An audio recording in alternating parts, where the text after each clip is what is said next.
어느덧 여름의 더위가 끝나고 가을의 선선한 바람이 불어오는 10월의 어느 날이었다. 대학에서 늦게까지 과제를 하던 나는 자정이 지난 시간에야 도서관을 나올 수 있었다. 불빛이 거의 꺼진 캠퍼스를 지나 기숙사로 돌아가는 길은 어느 때보다도 을씨년스러웠다. 바닥에는 낙엽이 쌓여있고 몇몇 가로등은 깜빡이며 어두운 길을 비추고 있었다. 혼자 걷고 있는 길, 갑자기 나의 등 뒤에서 바스락거리는 소리가 들렸다. 처음에는 바람에 낙엽이 날리는 소리겠지 하고 무시했다. 하지만 그 소리는 점점 가까워지고 있었다. 나의 발걸음과 맞춰서 일정한 간격으로 나는 그 소리는 결코 바람소리가 아니었다. 심장이 서서히 두근거리기 시작했다. 무언가 좋지 않은 일이 일어날 것 같은 예감에 걸음을 빨리 했다. 옆을 돌아보지 않는 게 좋겠다는 생각이 들었지만 차마 그럴 수가 없었다. 떨리는 손으로 스마트폰 플래시를 켜서 뒤를 비춰보았으나 아무것도 보이지 않았다. 그래, 괜찮을 거야. 아마 내 기분 탓이겠지. 그렇게 스스로를 다독이며 빠르게 걸어갔다. 하지만 그 순간 나의 귀에선 바로 뒤에서 누군가의 낮고 거친 숨소리가 들려왔다. 너무나도 가까운 거리였다. 불길한 예감이 머리를 스쳤다. 내 바로 등 뒤에 무언가가 있는 것이 분명했다. 얻어맞은 것처럼 심장이 떨려왔다.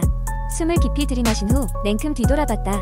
거기에는 아무것도 없었다. 그러나 확실히 느낄 수 있었다. 뭔가가 있었다. 보이지는 않지만 존재하고 있었다. 도저히 이해할 수 없는 상황에서 나는 두려움에 빠졌다. 이대로 가다간 무언가 끔찍한 일이 일어날 것만 같았다. 그래서 달리기로 결심했다. 있는 힘껏 기숙사를 향해 뛰어가기 시작했다. 그 소리는 여전히 내 뒤를 따라오는 듯했다. 발소리는 더욱 커졌고 숨소리도 더욱 격렬해졌다. 드디어 기숙사에 도착했을 때 나는 헐떡이며 문에 카드를 대고 들어갔다. 문을 급하게 닫고 나니 그제야 조금 안정이 된 듯했다. 거울 속의 나를 보니 온 얼굴이 땀에 젖어 있었다. 숨을 고르기 위해 잠시 서 있었다. 그리고 다시 고개를 들어 문 쪽의 작은 창문을 보았을 때 나는 깨달았다. 창문 너머로 나를 바라보는 형체 없는 검은 그 무언가의 눈빛이, 그 눈이 마치 이렇게 말하는 것 같았다. 한 번은 놓쳤을지 몰라도 다음에는 절대 놓치지 않아. 내 몸은 차가운 전율로 뒤덮였다. 그날 이후로 나는 밤늦은 시간에 캠퍼스 길을 혼자 걸어 다니는 것을 피했다. 언젠가 그 검은 형체가 다시 나타날까 두려워서. 그리고 지금 이 순간도 어디선가 나를 보고 있을지 모른다는 생각을 떨칠 수 없었다. 그날 이후로 내가 본 그 검은 형체에 대한 이야기는 친구들 사이에 조금씩 퍼져나갔고 캠퍼스 전설로 자리 잡았다. 지금도 늦은 밤 그 길을 걷는 사람들은 가끔씩 등 뒤를 돌아보며 그날의 나와 같은 두려움을 느낀다고 한다. 두 번째 이야기. 몇 년 전 서울의 어느 한적한 동네에 사는 영희는 늦은 밤 늦게까지 과제를 하고 있었습니다. 디지털 미디어 전공인 그녀는 주로 밤을 새워 작업하는 게 일상이었고 이 밤도 다르지 않았습니다. 점점 눈이 감길 무렵 갑자기 휴대폰 벨소리가 울렸습니다. 시계를 보니 새벽 2시 30분. 전화번호는 낯선 번호였습니다. 누구지? 영희는 조금 망설이다가 전화를 받았습니다. 여보세요? 그녀는 조심스럽게 물었습니다. 그러나 대답은 없었습니다. 대신 수화기 저편에서는 이상한 소리가 들려오고 있었습니다. 그것은 아주 작은 속삭임 같았고 그녀는 점점 소름이 돋기 시작했습니다. 그날 밤 이후로 매일 밤 같은 시간에 같은 번호로 전화가 걸려왔습니다. 그녀는 몇 번이고 전화를 받았지만 여전히 대답 대신 그 이상한 소리만 들려왔습니다. 그녀는 처음엔 그냥 스팸 전화라고 생각했지만 매일 같은 시간에 걸려오는 전화는 점점 두려움을 자아냈습니다. 어느 날 영희는 더욱 무서운 사실을 발견했습니다. 그 번호를 인터넷에서 검색했는데 그 번호와 관련된 이야기가 여러 가지고 올라와 있었습니다. 대부분의 이야기는 사람들이 새벽 2시 30분에 전화가 걸려왔고 아무 말도 하지 않는다는 것이었습니다. 어떤 사람들은 그 전화가 끝나면 이상한 일이 생겼다고 주장했습니다. 영희는 이 상황이 이쯤 되자 도저히 견딜 수가 없었습니다. 그래서 그녀는 경찰에 신고를 하기로 결심했습니다. 하지만 경찰에 가기 전에 정보를 조금 더 모으려고 커뮤니티 게시물 하나하나를 읽었습니다. 그러다 충격적인 댓글 하나를 발견하게 됩니다. 이 전화는 제 친구에게도 걸려왔었어요. 그녀는 며칠 뒤 교통사고로 사망했죠. 영희는 충격에 휩싸였습니다. 그리고 그 댓글 아래에는 전화가 걸려오기 시작하고 일주일 내로 그 전화 주인이 찾아온다는 말이 적혀 있었습니다.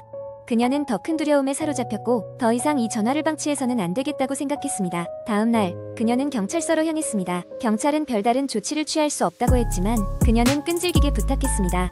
제발 이 전화번호를 추적해주세요. 결국 경찰은 영희의 간절한 부탁에 그 번호를 추적하기 시작했습니다. 며칠 뒤 경찰은 마침내 그 번호의 소유주를 찾았습니다. 하지만 결과는 충격적이었습니다. 그 번호는 몇 년 전 교통사고로 사망한 한 남성에게 등록되어 있던 것이었습니다. 영희는 혼란에 빠졌습니다. 도대체 어떻게 이런 일이 가능할 수 있는지 이해할 수 없었습니다. 그날 밤 영희는 오랜만에 친구들과 함께 시간을 보내며 잠시나마 그 긴장을 잊기로 했습니다. 하지만 집에 돌아와 다시 고요한 방에 혼자 있게 되자 불안감이 몰려왔습니다. 그리고 여지없이 새벽 2시 30분 전화가 울렸습니다. 이번이 마지막이다. 영희는 스스로 다짐했습니다. 그녀는 심호흡을 하고 전화를 받았습니다. 제발, 제발 이 전화 그만해요. 그녀는 울음을 참으며 소리쳤습니다. 잠시 침묵이 흐른 뒤 드디어 목소리가 들렸습니다. 아주 낮고 꺼림칙한 목소리였습니다. 너는 알고 있잖아. 그 말이 끝남과 동시에 전화는 끊겼고 방 안에는 다시 정적이 흘렀습니다. 떨리는 손으로 전화를 쥐고 있는 영희는 벌써 뭔가가 잘못되었음을 직감했습니다. 그리고 그녀의 본능은 틀리지 않았습니다. 다음 날 경찰로부터 연락이 왔습니다. 몇 년 전 사고를 당한 그 남자는 영희가 다녔던 고등학교 선배였고 그녀와는 전혀 알지 못하는 사이였습니다. 그러나 그의 사고와 관련된 불행한 진실이 숨겨져 있었습니다. 영희의 부모님이 그 남자의 부모님과 깊은 관계가 있었다는 것이 밝혀졌습니다. 그 관계로 인해 남자는 큰 상처를 안고 세상을 떠났고 그로 인해 그가 돌아온 것일지도 모른다는 무언의 메시지가 전달되었습니다. 두려움과 슬픔으로 얼룩진 영희는 모든 진실을 알게 되었지만 그 이야기의 끝은 알 수 없었습니다. 다만 울리는 전화가 멈춘 뒤로도 그녀의 마음속에서는 여전히 끝나지 않은 공포가 떠돌 뿐이었습니다. 세 번째 이야기 한적하고 평화로운 시골 마을에 사는 한 여성 지은의 이야기로 시작하겠습니다. 지은은 도시에서의 번잡한 생활을 뒤로하고 작은 마을로 이사를 왔다. 그녀는 오래된 목조 주택을 하나 구입했고 그 집은 마을 가장자리 작은 언덕 위에 위치해 있었다. 집은 낡았지만 그녀에게는 너무나 매력적으로 다가왔다. 높은 천장과 큰 창문 그리고 넓은 마당은 그녀의 오랜 꿈이었던 예술적인 작업 공간을 만들기에 적합했다. 어느 날 밤 지은은 집안 구석구석을 둘러보며 바쁜 하루를 보낸 뒤 침대에 누웠다. 밤은 깊었고 창밖에는 부슬부슬 비가 내리고 있었다. 잠에 들 즈음 지은은 아래층에서 인기척을 느꼈다. 그녀는 마을은 물론 집 주변이 워낙 조용했던 탓에 혼자 있을 때 자칫 큰 소리로 들릴 수 있는 마루의 삐걱거림을 안중에 두지 않기로 하고 다시 눈을 감았다. 하지만 그 소리는 멈추지 않았고 누군가 아래층을 돌아다니는 소리가 더욱 선명해졌다. 지은은 불편한 마음에 자리에서 일어나 작은 손전등을 챙겨 조심스럽게 계단을 내려갔다. 그녀는 두근거리는 심장을 진정시키며 거실과 주방을 살펴보았지만 아무것도 없었다. 아마 나무가 오래되어 그런가 보다라고 자신을 안심시키고 다시 잠자리에 들었다. 며칠 후 지은은 마을 사람들과 조금 친해지기 시작했다. 그리고 지방에 대해 알게 되면서 그 마을에 전해 내려오는 오래된 유령 이야기를 들었다. 마을 외곽에 있는 오래된 집들 중 몇몇은 예전에 비극적인 사건이 있었다거나 귀신이 출몰한다는 이야기들이 있었다. 지은의 집 또한 그 중 하나였다. 그녀의 집에서는 예전에 한 가족이 살았는데 그 가족은 그 집에서 밤에 이상한 소리를 듣고 고생하다가 갑작스레 떠나게 되었다고 했다. 지은은 처음엔 그 이야기를 대수롭지 않게 여겼다. 그러나 이상한 일들은 점점 더 자주 발생했다. 밤마다 같은 시간에 시작되는 발소리, 벽에서 들려오는 속삭임, 때때로 그녀의 물건들이 제자리가 아닌 곳에서 발견되곤 했다. 그러던 어느 날 그녀는 작업실에서 그림을 그리고 있을 때 문득 문 밖에 무언가가 지나가는 것을 보았다. 창문으로 확인해 보았지만 아무것도 없었다. 지은은 두려워졌지만 이내 용기를 내어 문제를 조사하기로 했다. 그녀는 마을에서 가장 오래되었다는 도서관을 찾아가 그 집에 관계된 자료를 찾아보기로 했다.